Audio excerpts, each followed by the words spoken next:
You know that feeling, right? That little jolt of panic when you think about eating at a restaurant by yourself, or maybe going to the movies alone. Well, today, we're going to dive into an idea that flips that fear on its head. We're going to reframe solitude, not as loneliness, but as a genuine superpower. Let's get into it. We're kicking things off with this. And wow, it's a powerful statement. Now, dangerous here doesn't mean something bad. It means dangerous to the way things are, dangerous to being dependent on others. It paints a picture of someone who's totally self-reliant, completely comfortable in their own skin, who doesn't need anyone else's approval. That's the core idea we're going to unpack. Okay, first up, the fear. It all kicks off with this very specific, kind of weird panic we can get in public. This is the voice in your head, isn't it? The second you sit down alone, you feel like all eyes are on you. You start imagining what they're all thinking. Oh, that poor person, all by themselves. It makes you want to just grab your phone, look super busy, do absolutely anything to avoid just sitting there. It's this intense feeling of being judged. But that fear, that internal panic, it doesn't just come from nowhere. It gets a lot of fuel from the outside world. So, Section 2, the stigma. This is all about what other people think. So there's this huge disconnect between what people see and what's actually happening. Society's first thought is, oh, they must be alone because they don't have friends. It's a failure.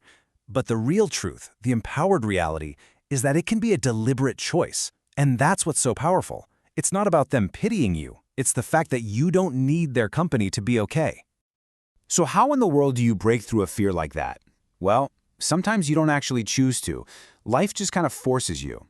That brings us to Section 3, the catalyst. For the author of our source material, the journey began with a work trip he had to take by himself. First, it was checking into the hotel alone. A little weird, but okay. But then came the final boss, sitting down in a restaurant, all alone and facing that panic head on. He said it was genuinely terrifying, but because he was forced into it, he got through it, and eventually, it started to feel normal. And this is really what it all boils down to. If he hadn't been forced into that situation, he might still have that mental block today. Real growth, the kind that actually sticks, it only ever happens when you push yourself into that uncomfortable zone and just stay there for a bit, long enough for it to become your new normal. So, what happens when you finally get over that hurdle? You discover something amazing. Section 4 is the revelation. It's all about finding the power that's already inside your own head. Now here's an idea that might be a little hard to hear. If your happiness completely depends on other people being around, well, that's a pretty fragile way to live. It means your happiness can be taken away from you in a second. The real foundation for a solid, lasting happiness is learning to be content with just yourself first. And the rewards for doing this, they're huge. Being alone gives you the quiet you need to actually think, to reflect, to learn. It unlocks this deeper knowledge of yourself and a whole new level of creativity. Why? Well, because without all the constant chatter and the need to please other people, your brain is finally free to make its own connections. The author calls it breaking a crystal ceiling in your mind. It's like you're removing this invisible barrier to your own thoughts you never even knew was there. He says that for him, it's when he's in the shower or sitting at a restaurant by himself. That's when the ideas start flowing and his mind starts connecting all the dots. It's when he can actually pull on a notebook or watch a video to learn something new without any interruptions. So if it's this great, why is it so hard for so many of us? Well, think about it. Constant noise, music, TV, crowds, always needing to be with people. It can be used as a shield. It becomes a way to avoid being alone with your own mind, to run away from looking inward at the stuff that might be uncomfortable.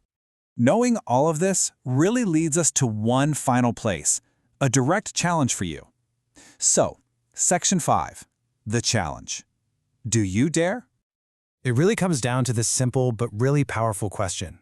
How many times have you missed out on something you actually wanted to do, like see a movie or try a new cafe, just because you couldn't find someone to go with you?